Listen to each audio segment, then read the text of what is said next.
Hello, it's great to be with you again. And I think this is a good lesson. We had fun with it, and I hope that you enjoy it yourself. Um, we're going to be reading from John 2. Now, remember, in the first 11 verses, we have the wedding at Cana. And then in the verses for today are from 12 to 24. Um, this is about the first of three Passovers that John records for us. You know that in the other Gospels, uh, we only have the one record of a Passover because the ones who wrote it, their purpose was to get to that one Passover where Jesus Christ dies.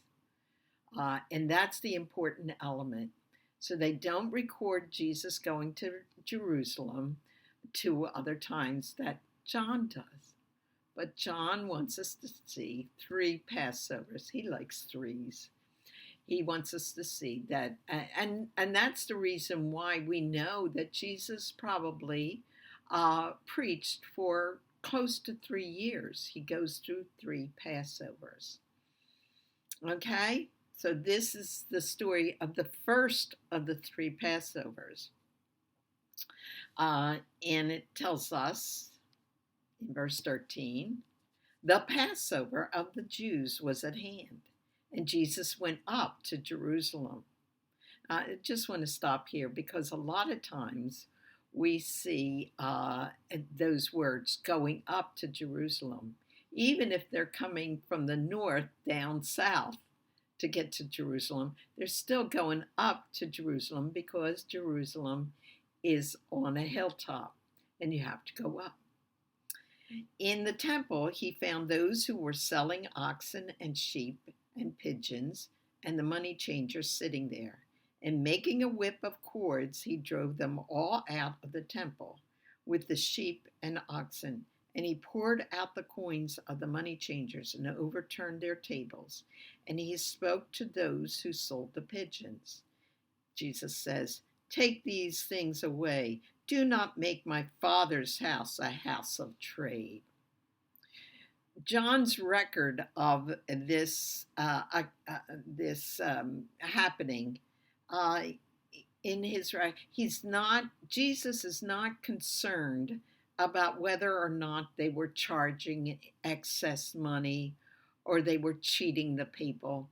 That was not the reason why Jesus does this.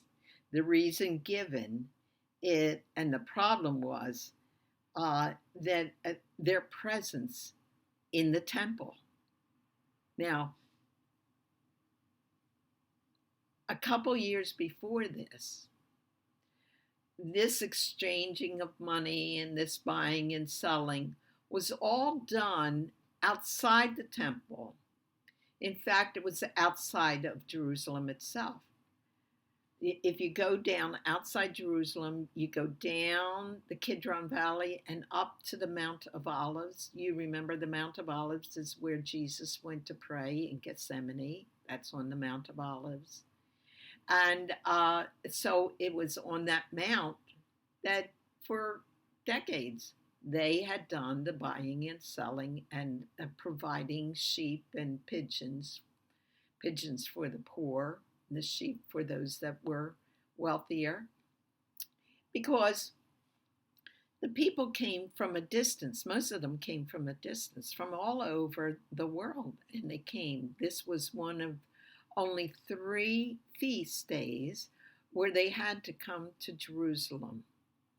And so Jesus, of course, comes to Jerusalem because that was the requirement by the law. But in coming, many people had to come from a distance, and they're walking, and it takes time to walk. And so it takes even longer if you've got an animal that you have to take with you. And so it made it easier to have those sheep, goats, oxen, pigeons right there. But a couple years before Jesus, this story, they had moved from the Mount of Olives all their stuff into the court of the Gentiles for convenience. And so the people had to come into the temple to do all these things. And so Jesus is not happy about this. Do you know where they had put it in the temple? In the court of the Gentiles. All this in the place where the Gentiles were only allowed to be in order to go into the temple. Now, this is those who believed in Yahweh but had probably not been circumcised.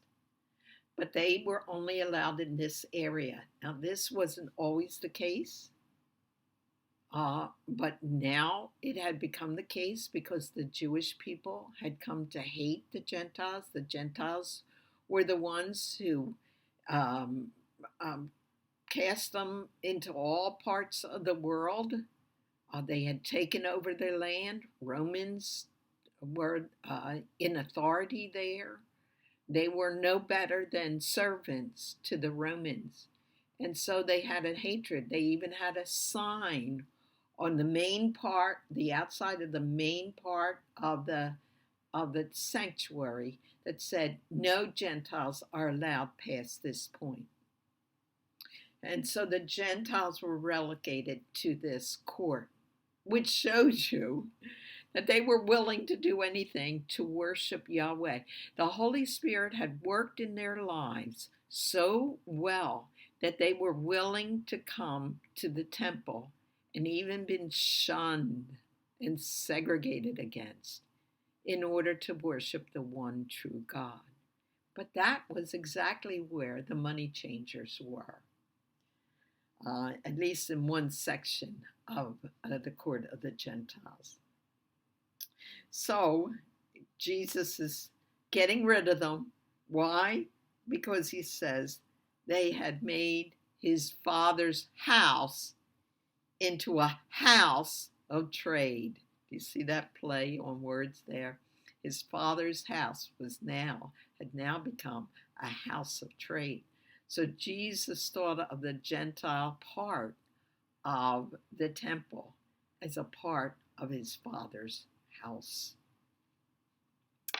Then in verse 17, his disciples remembered that it was written, zeal for your house will consume me.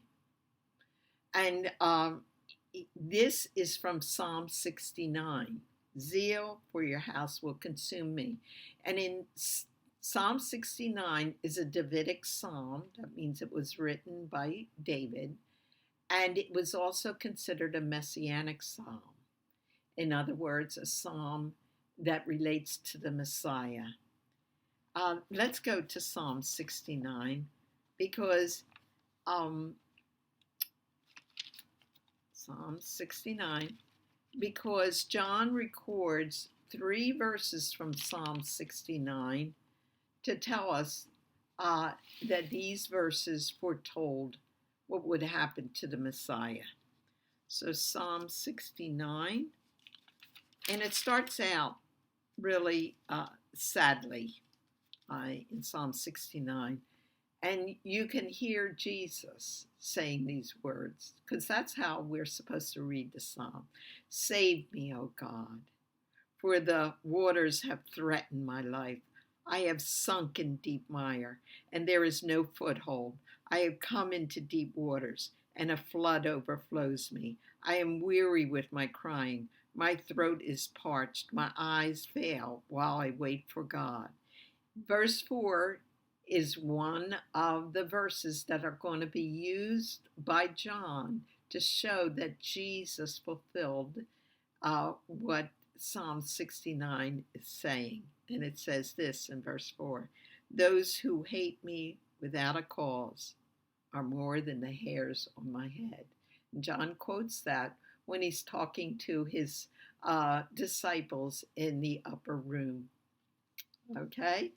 So, and the next verse is in verse 9 of Psalm 69. And that's the verse we just read in John. Zeal for your house has consumed me. So this is being used to show what Jesus was doing here. And it says, zeal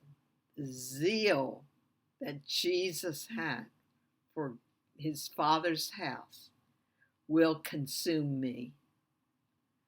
And then in verse 21, we have another verse that talks about, that is used by John when Jesus is being crucified. And that's in verse 21. They also gave me gall for my food, and for my thirst they gave me vinegar or wine, sour wine, to drink. So these three verses are used by John, and John uses the first one here to tell us something. But let's go on before we get into that. So the Jews spoke to him in verse 18. What sign do you show us for doing these things? And Jesus says, destroy this temple. Really, in the Greek, it tells you, you destroy this temple. We leave out the you when we're talking about a command or an imperative. But in the Greek, it's you will destroy this temple, and in 3 days I will raise it up. Now they're perplexed, but this is the part that's going to be used against him in the future. The Jews say in verse 20, it has taken 46 years to build this temple, and will you raise it up in 3 days?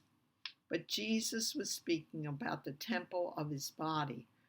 When therefore he was raised from the dead, his disciples remembered that he had said this, and they believed the scripture, the scripture that says, destroy this temple, and in 3 days I will raise it up. They believed the scripture and the word that Jesus had spoken.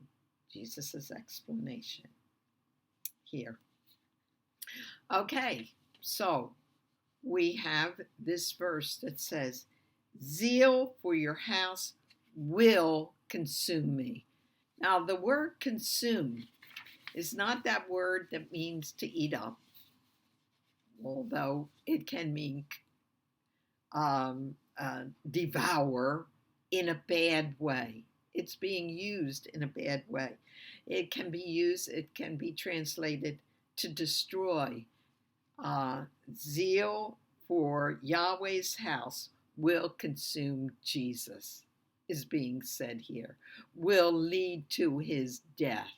So this situation that just happened will, in the third Passover, in approximately 3 years, will be what will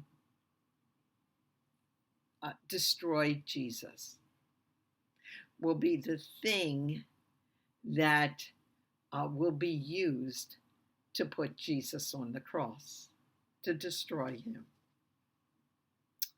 So let's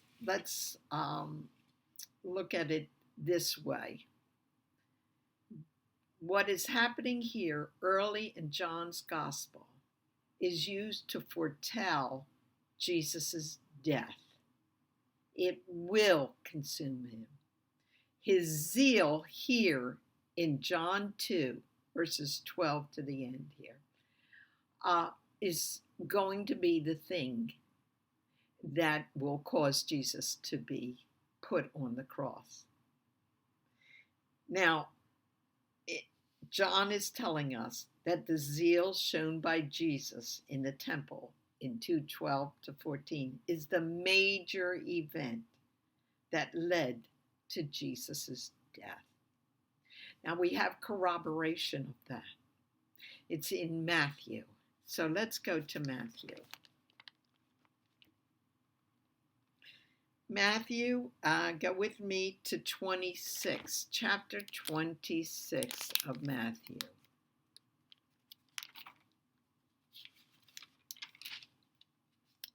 Matthew 26, verses 59 to 62. And we're at the trial of Jesus. And there have been false witnesses, but nobody agrees together on anything until this happens in verse 59.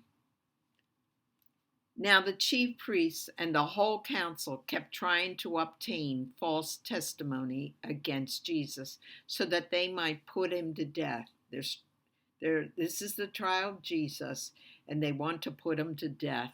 And so they're willing to get false testimony.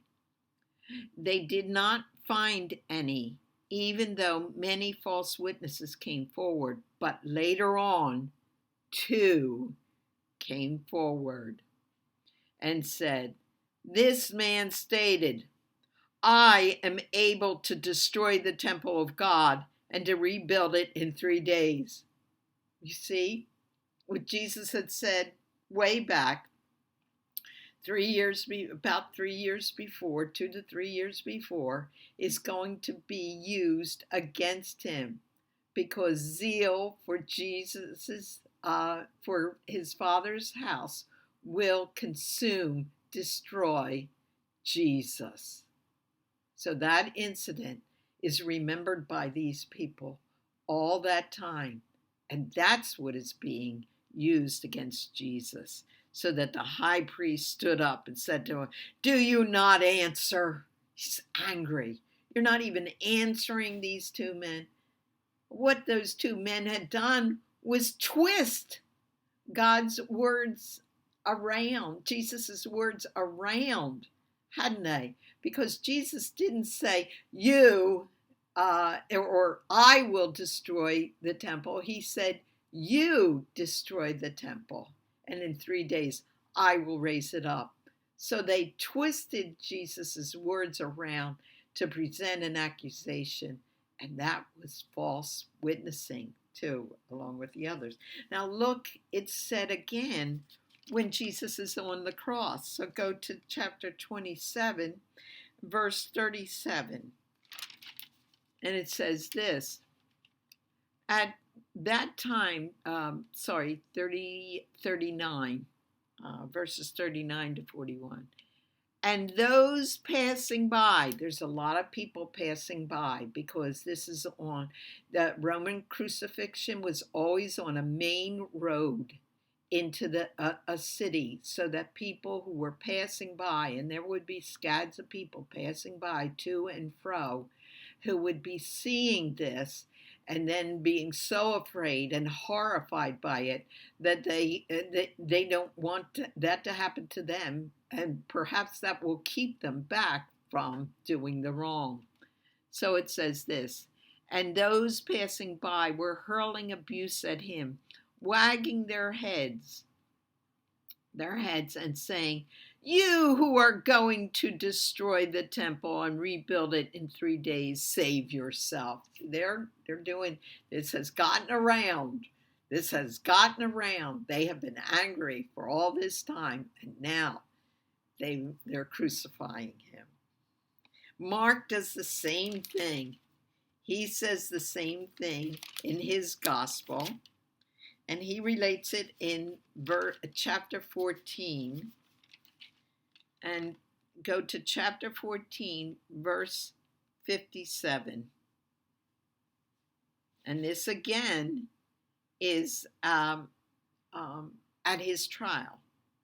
"Some stood up and began to give false testimony against him, saying, 'We heard him say, I will destroy this temple made with hands, and in 3 days I will build another made without hands.'" See, they're using what Jesus had said to get him accused and hung on the cross.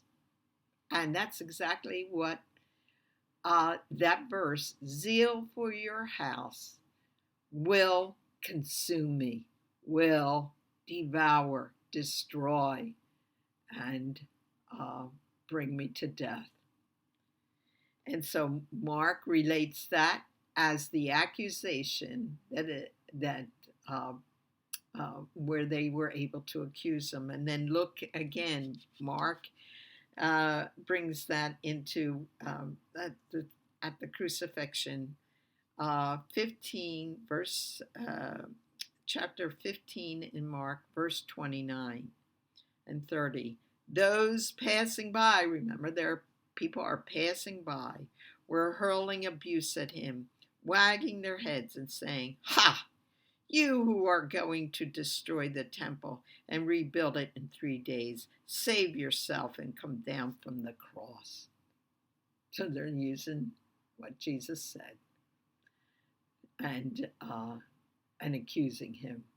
You say that you could destroy the temple. Of course, Jesus hadn't said that he would destroy the temple.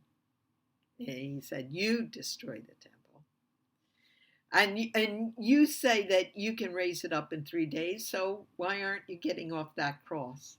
They're hurling abuse at him.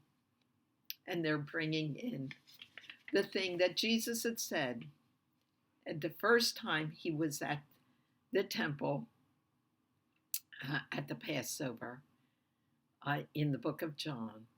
They're using that, what he said, to destroy Jesus. Okay. So John 2:23. Okay. Let me just give you some background because this is important. John 2:23. We're going to start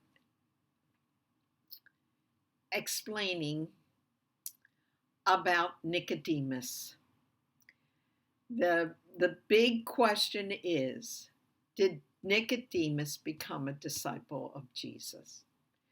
Now, every single commentary that I read on this said, we don't know, except for one commentary, and that was a commentary by my favorite theologian. He's known worldwide as one of the great theologians of the Bible, and his name is Richard Bauckham. I've read just about every book of his, about maybe 10 books of his.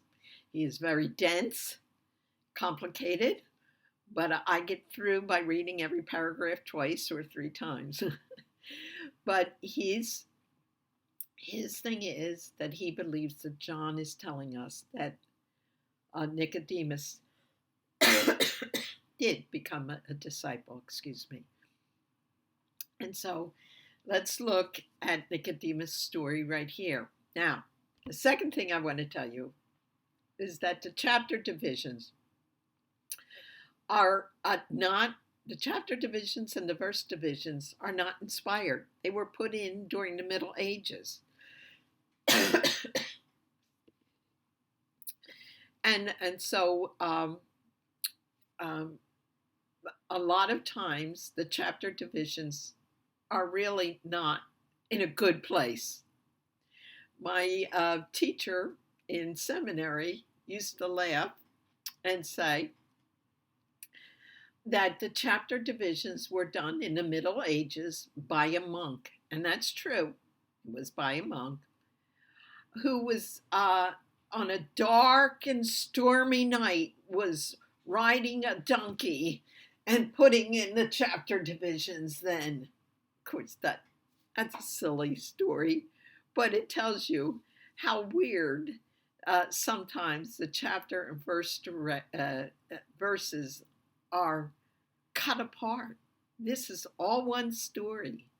Now, it's good that we have the chapter divisions and the verse divisions because we can find things easily that way. They didn't have that back before this monk came along. So I'm grateful. But on the other hand, I don't always agree with the chapter divisions, and I will show you why. And we're going to read again those verses, but still stay on this page, the verses we just read. Now, when Jesus was in Jerusalem at the Passover feast, It's the Passover we just read about. Many believed in his name when they saw the signs that he was doing. But Jesus, on his part, did not entrust himself to them because he knew all people and needed no one to bear witness about. Now, the word anthropos, it's a Greek word that can be translated either humans or man. And I'm going to use the word humans to make it stick out to you so that you can see uh, what John is really writing. So, and needed no one to bear witness about humans, for he himself knew what was in humans. Now, there was a human of the Pharisees named Nicodemus. Notice we needed to cut out that chapter division there because we're still talking about humans. Nicodemus, a ruler of the Jews. This human came to Jesus by night and said to him, Rabbi, we know that you are a teacher come from God, for no one can do these signs. Remember the previous verses? These humans Jesus didn't entrust himself to because it was when they saw the signs that they believed, they trusted. And now here's Nicodemus, who's a human also, and he comes to Jesus because of the signs, but he also comes by night. And remember, night is not a time. Remember the light darkness theme that I told you was throughout the Gospel of John?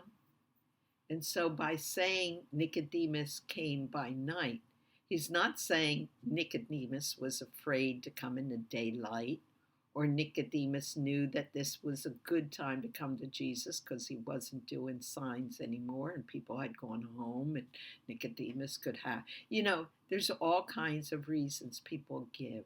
But the main reason is John's reason, because he has this theme of light and darkness, and Nicodemus comes in the darkness, showing us that he had no real understanding of Jesus. So he comes at night. Okay, so we have this. There's a lot going against of Nicodemus. Number one, he's a human, and they've just been described as people that Jesus does not trust. And why? Because they're trusting in him because of the signs. And that's exactly a description of Nicodemus, who comes at night, and he comes because of the sign, and he's a human, right? So we don't have a good picture of Nicodemus, but John is going to go on about this Nicodemus. We're going to travel with John in understanding whether Nicodemus becomes a true disciple or doesn't become a true disciple. And like I said, there's great debates, and nobody has come to a consensus. But I think we're going to see that Nicodemus does become a true disciple. And the first transformation of Nicodemus is shown in John 7. It's not all that we would like for Nicodemus, but it's still a good thing.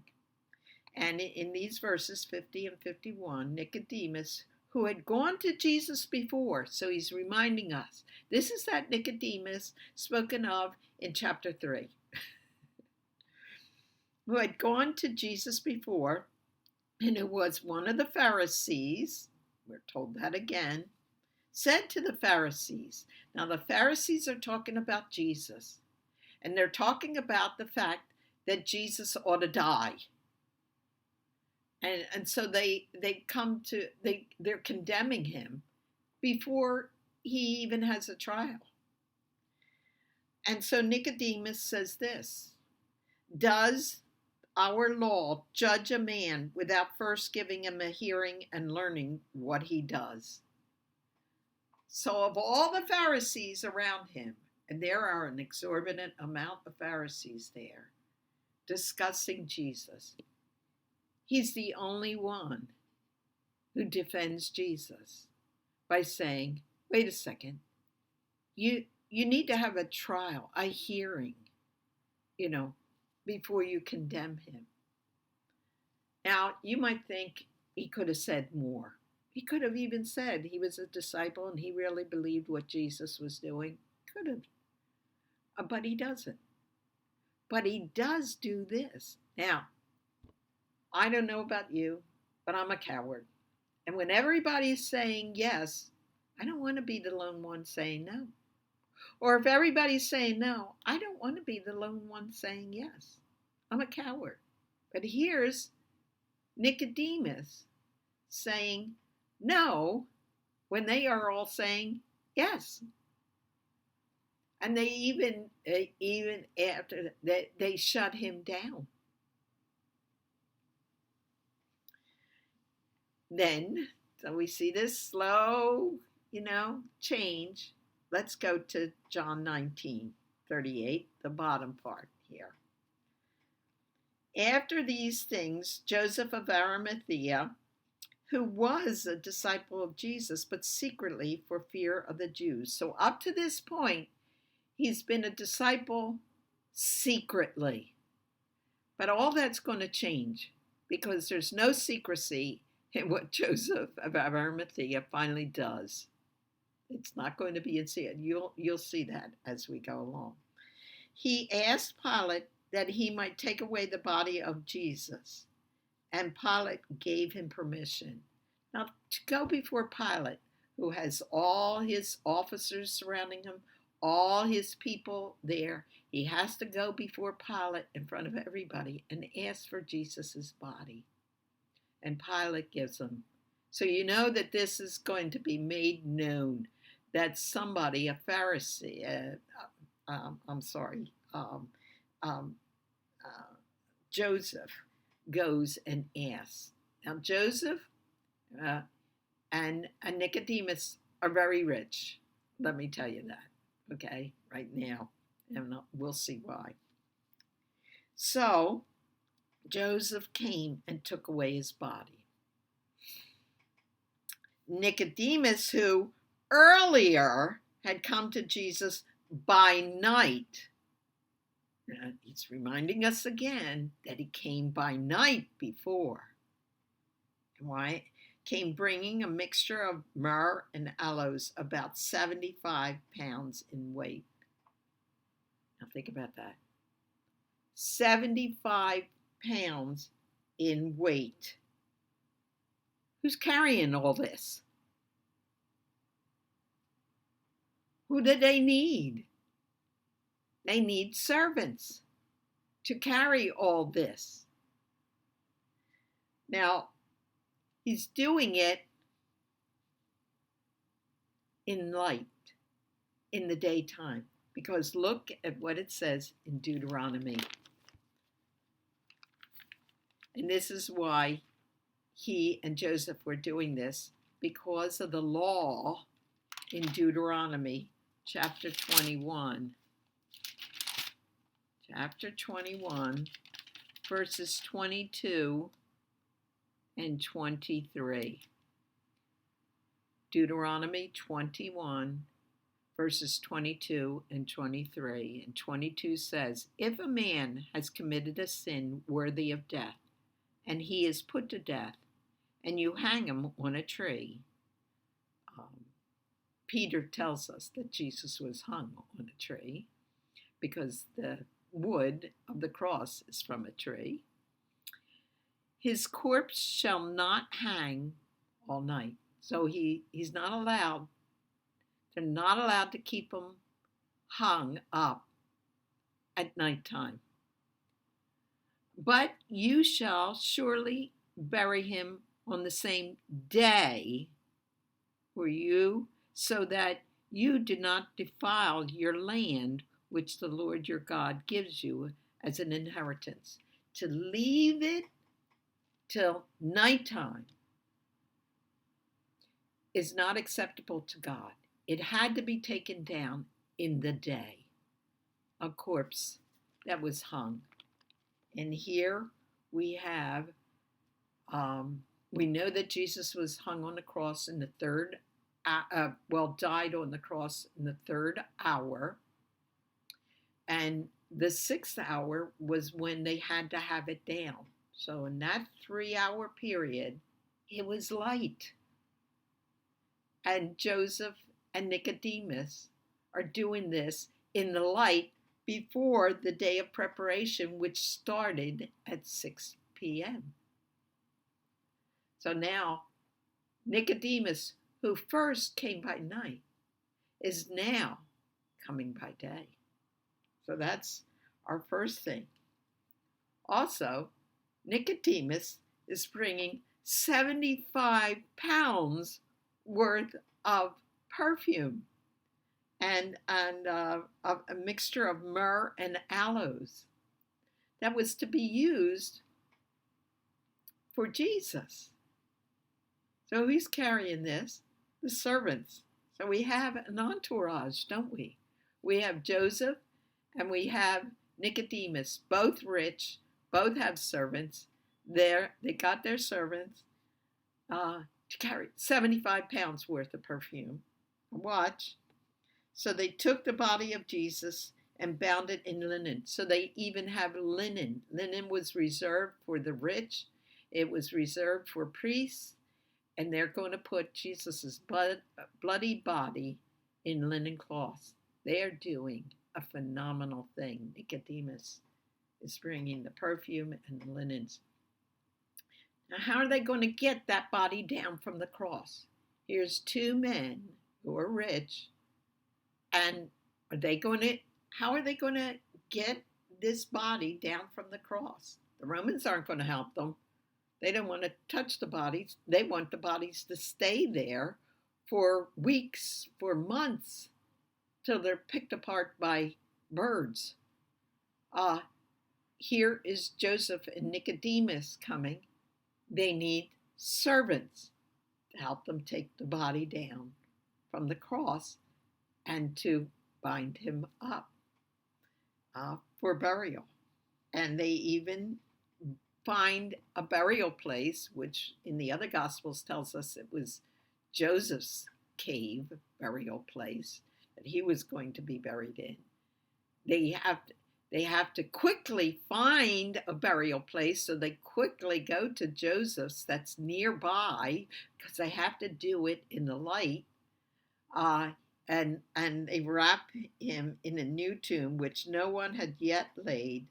So because of the Jewish day of preparation, since the tomb was close at hand, they leave Jesus there. See, they had to hurry. They had to hurry and keep it light before 6 p.m. Okay? So we have 2 prominent men and an entourage of men who are going to take the servants, who are going to take the body down with Joseph and with Nicodemus. Oh, let me tell you one more thing. They had to touch the body to take him down. They had to touch the body in order to wrap him up in the linen cloths. And that would make them what? Unclean, according to the Jewish law. So now they're doing all this for Jesus, even becoming unclean. And so on a day of preparation, they're going to be unclean for the next 24 hours and not being able to go to the temple, which they would have, especially with Nicodemus being a Pharisee. They're not allowed in the temple. They're considered unclean. That's what they do for Jesus. That's what Nicodemus does for Jesus. So we have 2 prominent men who, not in secrecy, because they're on a main road doing all this with people passing by, and with servants to carry the 75 pounds of perfume, to take down the body and to carry the body to the tomb. That's what they are doing. And that's a partial reason why I believe that Nicodemus had become a believer.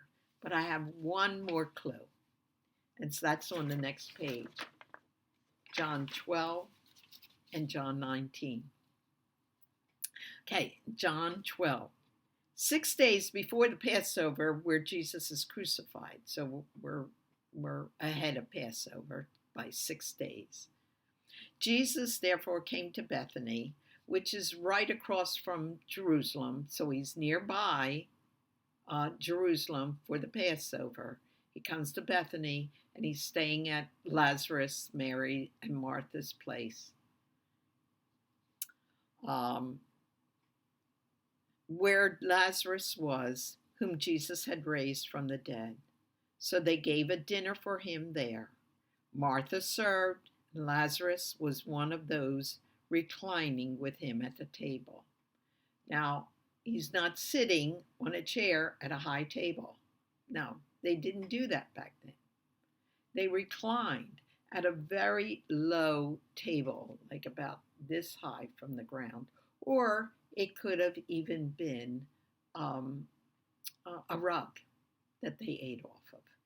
But they would have been lying down, leaning on their left arm and eating with their right hand. That's how they did it. Whether you were left-handed or right-handed, that's the way they did it around the table.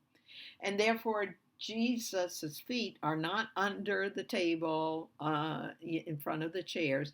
They're stretched out at the back, and that's how Mary can anoint his feet, which is coming up. Mary, in verse 3, Mary therefore took a pound of expensive ointment. He's telling you right away, this is expensive. And made from pure nard, that's a kind of perfume, and anointed the feet of Jesus, wiping his feet with her hair. The house was filled with the fragrance of perfume. But Judas Iscariot, one of the disciples, he who was about to betray him, said, "Why was this ointment not sold for 300 denarii and given to the poor?" 300 denarii was worth 1 year's wages for a common workman. That means, now think about what you used to make or still do make, and think about a year, and think about spending a year's wages for perfume. So whether she had this ahead of time or she had gone out to get it for Jesus, I don't know. But she has it. Now, Judas said this, "Why aren't we giving this money to the poor?"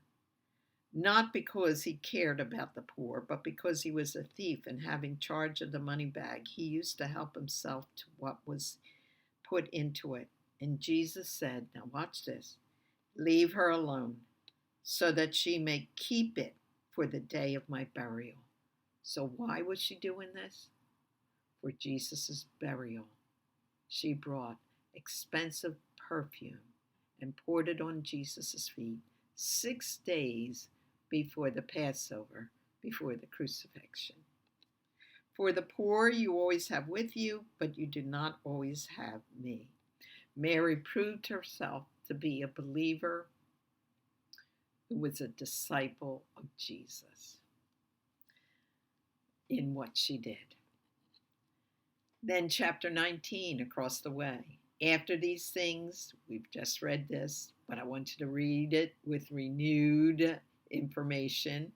Joseph of Arimathea, who was a disciple of Jesus, but secretly for fear of the Jews, asked Pilate, not in secrecy, that he might take away the body of Jesus, and Pilate gave him permission.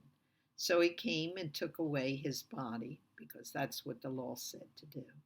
Nicodemus also, who earlier had come to Jesus by night, it it's no longer night, came bringing a mixture of myrrh and aloes, about 75 pounds. What had Mary brought? 1 pound. What was Nicodemus bringing? 75 pounds. Now, this was a different kind of perfume than Mary bought, and archaeologists and historians say that this cost 100 times more than Mary's perfume. So if Mary's perfume was a year's wages, this perfume was 100 years' wages for the common person. He was wealthy. And so was Joseph, because it was his grave that he gave. And he must have been a man of means for Pilate to give in to him. And what does Nicodemus do?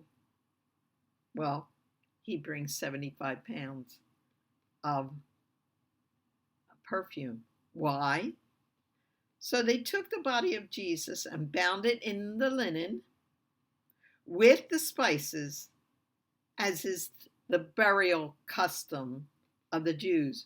Why did he bring the perfume for the burial? Just like Mary. Now, John is linking these two stories together purposefully, even though they're 6 days apart. But they're also, 7 chapters apart, because now Jesus is being buried. And why is Nicodemus bringing this perfume? For Jesus' burial, just like Mary, who proved herself to be a true disciple of Jesus, a true believer. And Nicodemus is being linked to her, identified with Mary purposefully, in order to show us that this Nicodemus was doing things that a true believer, a true disciple would do. Now, in the place where Jesus was crucified, there was a garden, and in the garden a new tomb in which no one had yet been laid. So because of the Jewish day of preparation, remember they have to be done, preparation would start at 6 p.m. at the evening time. Since the tomb was close at hand, they got to get there. They laid Jesus there. Nicodemus prepared Jesus' body for burial. Therefore, like Mary, he had become a true disciple. I hope you came to the same conclusion I did, that I'm going to be happy to meet Nicodemus in heaven when I get there.